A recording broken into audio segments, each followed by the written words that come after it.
ഇന്നത്തെ നമ്മുടെ വീഡിയോ ഈസ്റ്റോ സോഡപ്പൊടി ഒന്നുമില്ലാതെ നമ്മൾ അരി കുതിർത്ത് വെക്കുക പോലും ചെയ്യാതെ ദോശമാവ് ഉണ്ടാക്കിയതാണ്. നല്ല സോപ്പ് പോലെ പതഞ്ഞ് പൊന്തുന്ന ദോശമാവ് എങ്ങനെയാണ്, ഇഡ്ലി മാവ് എങ്ങനെയാണ് ഉണ്ടാക്കുന്നതെന്നാണ് ഇന്നത്തെ വീഡിയോ. അപ്പോൾ നല്ല ഈസി ആയിട്ട് നമുക്ക് അരി കുതിർത്തൊന്നും വെക്കാതെ പെട്ടെന്ന് ഉണ്ടാക്കാൻ പറ്റുന്ന അടിപൊളി വീഡിയോ ആണ് കേട്ടോ. അപ്പോൾ എല്ലാവരും വീഡിയോ ഒന്ന് കാണാം, മുഴുവൻ കാണാം. ഇഷ്ടപ്പെടുകയാണെങ്കിൽ ലൈക്ക് ചെയ്യുക, കമൻറ്റ് ചെയ്യുക, പിന്നെ സബ്സ്ക്രൈബ് ചെയ്യാതെ കാണുന്നവർ സബ്സ്ക്രൈബ് ചെയ്യുക. അപ്പോൾ ഓക്കെ, നമുക്ക് നേരെ വീഡിയോയിലേക്ക് പോകാം. ഞാനിതിന് വേണ്ടിയിട്ട് ഇവിടെ ഒരു ബൗൾ എടുത്ത് വെച്ചിട്ടുണ്ട്. ഇതിലേക്ക് ഞാൻ ഒരു 3/4 ഗ്ലാസ്സോളമുള്ള ഉഴുന്നാണ് വെള്ളത്തിലിട്ട് വെക്കാൻ പോകുന്നത് കേട്ടോ. അപ്പോൾ ആദ്യം നമ്മൾ ഉഴുന്ന് വെള്ളത്തിലിട്ട് വെക്കണം. എന്നിട്ട് നമ്മളിത് അരിപ്പൊടി വെച്ചിട്ടാണ് ചെയ്തെടുക്കുന്നത് കേട്ടോ. അപ്പോൾ ഞാനിതാ ഈ ഒരു ഗ്ലാസ്സിന് 3/4 ഗ്ലാസ്സോളം ഉഴുന്ന് വെള്ളത്തിലിട്ട് വെക്കുകയാണ്. ഇനി ഇതിലേക്ക് ഒരു ടീസ്പൂണ് ഉലുവയാണ് ഇട്ട് കൊടുക്കുന്നത്. ഉലുവ കൂടി ഇട്ട് കൊടുത്തിട്ട് നല്ല പോലെ കഴുകി വൃത്തിയാക്കുക. കഴുകി വൃത്തിയാക്കിയതിന് ശേഷം വേണം നമ്മളിത് വെള്ളത്തിൽ കുതിർത്ത് വെക്കാൻ വേണ്ടിയിട്ട് കേട്ടോ. കാരണം ഈ കുതിർത്ത് വെക്കുന്ന വെള്ളം കൂടെ കൂടിയിട്ടാണ്, വെള്ളം വെച്ചിട്ടാണ് നമ്മളിത് അരച്ചെടുക്കുന്നത്. അപ്പോൾ നല്ല പോലെ കഴുകി വൃത്തിയാക്കിയതിന് ശേഷം നമ്മളിത് വെള്ളത്തിലിട്ട് വെക്കുകയാണ്. ഇനി ഒരു ട്രിക്ക് എന്താണെന്ന് വെച്ചാൽ, വെള്ളത്തിലിട്ട് വെക്കുന്ന സമയത്ത് നമ്മളിത് ഫ്രിഡ്ജിലേക്ക് എടുത്ത് വെക്കണം കേട്ടോ. ഫ്രിഡ്ജിൽ വെക്കണം. അപ്പോൾ അങ്ങനെ ഞാനത് ഫ്രിഡ്ജിലേക്ക് എടുത്ത് വെച്ചിട്ടുണ്ടായിരുന്നു. ഇപ്പോൾ ഞാൻ ഏകദേശം ഒരു 6-7 മണിക്കൂറായിട്ടുണ്ട്. ഇപ്പോൾ ഞാനിത് അരച്ചെടുക്കാൻ പോവുകയാണ്. ഇപ്പോൾ നല്ല പോലെ കുതിർന്ന് വന്നിട്ടുണ്ട്. ഇനി നമ്മൾ ഇതൊരു മിക്സിയുടെ ജാറിലേക്ക് ഇട്ട് കൊടുത്തിട്ട് നല്ല പോലെ ഒന്ന് അരച്ചെടുക്കുക. നല്ല പേസ്റ്റ് പോലെ ഒന്ന് അരച്ചെടുക്കുക. അപ്പോൾ 2 ട്രിപ്പായിട്ടാണ് ഞാൻ അരച്ചെടുക്കുന്നത്. അപ്പോൾ നമ്മൾ ഫ്രിഡ്ജിലേക്ക് വെക്കുന്നത് എന്തിനാണെന്ന് വെച്ചാൽ, ഇതിൻ്റെ തണുപ്പ് ഇത് നല്ല പോലെ ഒന്ന് തണുത്ത് കിട്ടാൻ വേണ്ടിയിട്ടാണ്. അപ്പോൾ ആ സമയത്ത് നമുക്ക് നല്ല പോലെ നമ്മുടെ മാവ് പൊങ്ങി കിട്ടും. ഇനി ഇതിലേക്ക് ഞാൻ ചോറാണ് ചേർത്ത് കൊടുക്കുന്നത്. അപ്പോൾ ഇതിനൊരു കപ്പ് ചോറ് ചേർത്ത് കൊടുക്കുന്നുണ്ട്. ഇനി ഈ ചോറ് ഇതിലേക്ക് ഇട്ട് കൊടുത്തതിന് ശേഷം നമ്മൾ നേരത്തെ കുതിർത്ത് വെക്കാൻ ഉപയോഗിച്ചിട്ടുണ്ടായിരുന്ന വെള്ളം തന്നെ ഇതിലേക്ക് ഒഴിച്ചു കൊടുത്തിട്ടാണ് നമ്മളിത് അരച്ചെടുക്കുന്നത്. അപ്പോൾ ഈ വെള്ളം ഇതിലേക്ക് ഒഴിച്ചു കൊടുക്കാം.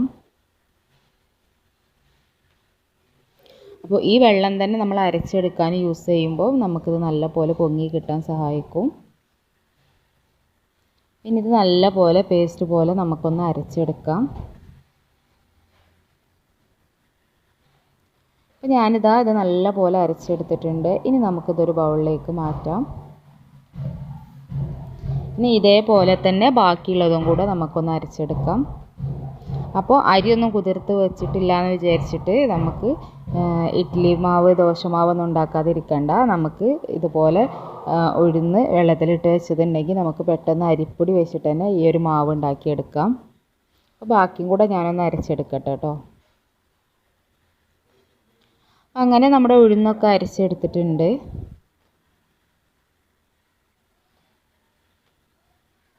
അപ്പോൾ നിങ്ങൾ എടുക്കുന്ന സമയത്ത് ഉഴുന്ന് കുറയാൻ പാടില്ല. 1 ഗ്ലാസ് അരിപ്പൊടിയാണ് ഞാനിവിടെ എടുക്കുന്നത്. അതിന് ഞാൻ ഏകദേശം 3/4 ഗ്ലാസ്സോളം ഉഴുന്ന് എടുത്തിട്ടുണ്ട്. അപ്പോൾ ആ ഒരു അളവിൽ നിങ്ങൾ എടുക്കുക. ഇനി ഞാൻ ഈ ഒരു ജാറിലേക്ക് ഈ ഒരു ഗ്ലാസ്സിന്, നമ്മൾ ഉഴുന്ന് അളന്നെടുത്തിട്ടുണ്ടായിരുന്ന ഈ ഒരു ഗ്ലാസ്സിന് തന്നെ 1 ഗ്ലാസ് അരിപ്പൊടി ഇതിലേക്ക് ഇട്ട് കൊടുക്കുകയാണ്. മിക്സിയുടെ ജാറിലേക്ക് തന്നെ ഇട്ട് കൊടുക്കുകയാണ്. നിങ്ങൾ എത്രയാണോ അരിപ്പൊടി എടുക്കുന്നത് അതിനനുസരിച്ച് ഉഴുന്നിൻ്റെ അളവ് എടുക്കുക കേട്ടോ.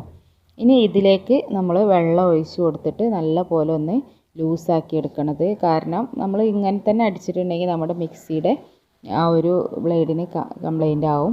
അപ്പോൾ ഇതൊന്ന് ലൂസാക്കിയിട്ട് എടുക്കണം. വെള്ളം ഒഴിച്ചിട്ട് നമ്മളിതുപോലെ ഒന്ന് മിക്സ് ചെയ്തിട്ട് ഒന്ന് ലൂസാക്കി എടുക്കാം. അപ്പോൾ നമുക്ക് ഇതൊന്ന് അരച്ചെടുക്കാൻ, നല്ല സ്മൂത്തായിട്ട് അരച്ചെടുക്കാൻ പറ്റും. ഇതുപോലെ ഒരു സ്പൂൺ വെച്ചിട്ടോ ഇതുപോലെ നല്ല പോലെ ഒന്ന് മിക്സ് ചെയ്തിട്ട് നമ്മുടെ ഈ ഒരു അരിപ്പൊടി ഒന്ന് ലൂസാക്കി എടുക്കാം. ഇപ്പോൾ ദാ ഞാനിവിടെ ലൂസാക്കി എടുത്തിട്ടുണ്ട്. ഇനി നമുക്കിതൊന്ന് അരച്ചെടുക്കാം. അപ്പോൾ ഇത്ര വെള്ളം മതി കേട്ടോ. ഇനി വെള്ളം കൂടരുത്. അപ്പോൾ ഈ ഒരു അളവിലാണ് നമുക്ക് വെള്ളം, ഇതൊന്ന് ലൂസാക്കി എടുക്കുന്ന ആ ഒരു വെള്ളം മതി. ഇനി ഇത് നല്ല പോലെ ഒന്ന് അരച്ചെടുക്കാം. അപ്പോൾ ഞാനത് നല്ലപോലെ ഒന്ന് അരച്ചെടുത്തിട്ടുണ്ട്. അരച്ചെടുക്കുന്ന സമയത്ത് ഒന്നും കൂടെ ലൂസായ പോലെ ഉണ്ടാവും. കുഴപ്പമില്ല, നമ്മൾ ഇതിൽ വെള്ളം കുറവാണ്.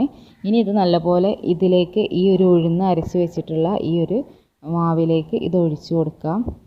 എന്നിട്ട് നമ്മുടെ കൈ വെച്ചിട്ട് തന്നെ കൈ നല്ലപോലെ കഴുകി കൈ വെച്ചിട്ട് തന്നെ നല്ലപോലെ ഒന്ന് മിക്സ് ചെയ്ത് എടുക്കാം. അപ്പോൾ നമുക്ക് ഈസ്റ്റോ അപ്പക്കാരോ ബേക്കിംഗ് സോഡയോ ഒന്നുമില്ലാതെ നല്ല സോപ്പ് പോലെ പതഞ്ഞ് പൊന്തിയ നല്ല പൊങ്ങി വരുന്ന മാവ് നമുക്കിങ്ങനെ ഉണ്ടാക്കിയെടുക്കാം. ഇനി ഇത് മൂടി വെച്ചിട്ട് നമുക്ക് ഞാനൊരു ഓവർനൈറ്റാണ് വെച്ചിട്ടുണ്ടായിരുന്നത്. അപ്പോൾ നേരം വെളുത്തപ്പോൾ നോക്കിയപ്പോഴേക്ക് ഇത് നല്ല പോലെ പൊങ്ങി ഇതുപോലെ പതഞ്ഞ് പൊങ്ങി വന്നിട്ടുണ്ട്. അപ്പോൾ കണ്ടില്ലേ, നമ്മളെ ഇഡ്ഡലി മാവ് നല്ല അടിപൊളിയായിട്ട് കിട്ടിയിട്ടുണ്ട്. ഇത് വെച്ചിട്ട് നമുക്ക് നല്ല ദോശ, നല്ല തട്ടുകട ദോശ ഉണ്ടല്ലോ, കുട്ടി കുട്ടി ദോശ, അതൊക്കെ ചുട്ടെടുക്കാൻ നല്ല അടിപൊളിയായിരിക്കും. അതേപോലെ ഇഡ്ഡലി ചുട്ടെടുക്കാനും. അപ്പോൾ എനിക്ക് പിന്നെ ഇഡ്ഡലി ചുട്ടെടുക്കുമ്പോൾ നമ്മൾ അരി അരച്ച് ചുടുന്നതിനെക്കാട്ടും കൂടുതൽ സോഫ്റ്റായിട്ട് ഈ അരിപ്പൊടി വെച്ചിട്ട് ചുട്ടെടുക്കുന്നതാണ് എനിക്ക് തോന്നിയിട്ടുള്ളത്. നല്ല സോഫ്റ്റും നല്ല ടേസ്റ്റും ആയിരിക്കും. അപ്പോൾ നിങ്ങളെല്ലാവരും ഇതുപോലെ ഒന്ന് ട്രൈ ചെയ്ത് നോക്കുക. ഇനി ഞാൻ ഇഡ്ഡലി ഒന്ന് ചുട്ടിട്ട് ഒന്ന് കാണിച്ചു തരാം. അപ്പോൾ നിങ്ങൾക്ക് എല്ലാവർക്കും ഇത് യൂസ്ഫുൾ ആയിട്ടുണ്ടാവുമെന്ന് വിചാരിക്കുന്നുണ്ട്. യൂസ്ഫുൾ ആയിട്ടുണ്ടെങ്കിൽ നിങ്ങൾ മറ്റുള്ളവരിലേക്കും കൂടെ ഒന്ന് ഷെയർ ചെയ്ത് കൊടുത്ത് നമ്മളെ സപ്പോർട്ട് ചെയ്യുക. അപ്പോൾ ഇത് നല്ല സോഫ്റ്റ് ആയിട്ടുള്ള ഇഡ്ഡലി ആയിരിക്കും. നമ്മൾ അരിപ്പൊടി വെച്ചിട്ട് ചുട്ടെടുക്കുന്നതിനെക്കാട്ടിയും ഈസി ആയിട്ട് നമുക്ക് ഉണ്ടാക്കാനും പറ്റും. നല്ല ടേസ്റ്റും ആയിരിക്കും. അപ്പോൾ എല്ലാവരും ഇതുപോലെ ഒന്ന് ട്രൈ ചെയ്ത് നോക്കുക. നല്ല ടേസ്റ്റ് ആയിരിക്കും. നല്ല ഈസി ആയിട്ട് ഉണ്ടാക്കാനും പറ്റും. പിന്നെ അരിയൊന്നും കുതിർത്ത് വെക്കാതെ നമുക്ക് പെട്ടെന്ന് ഉണ്ടാക്കാൻ പറ്റുന്ന, അരിപ്പൊടി വെച്ചിട്ട് ഉണ്ടാക്കിയെടുക്കാൻ പറ്റുന്ന ദോശമാവാണ്. അപ്പോൾ എല്ലാവരും ഇത് ട്രൈ ചെയ്ത് നോക്കുക. പിന്നെ സബ്സ്ക്രൈബ് ചെയ്യാതെ നമ്മുടെ വീഡിയോ കാണുന്നവർ ആരെങ്കിലും ഉണ്ടെങ്കിൽ പ്ലീസ് ദയവായിട്ട് നമ്മുടെ ചാനൽ ഒന്ന് സബ്സ്ക്രൈബ് ചെയ്യുക. ഇഷ്ടപ്പെടുകയാണെങ്കിൽ ലൈക്ക് ചെയ്യുക. നിങ്ങളുടെ ഫ്രണ്ട്സോ ഫാമിലിക്കൊക്കെ ഒന്ന് ഷെയർ ചെയ്ത് കൊടുത്ത് നമ്മളെ സപ്പോർട്ട് ചെയ്യുക കേട്ടോ. അപ്പോൾ ഓക്കെ, അടുത്ത നല്ലൊരു ഉഷാറ് വീഡിയോ ആയിട്ട് നമുക്ക് വീണ്ടും കാണാം. അതുവരെ എല്ലാവരും ഹാപ്പി ആയിട്ടിരിക്കുക, സേഫ് ആയിട്ടിരിക്കുക. Okay, tata bye, take care, അസ്സലാമു അലൈക്കും.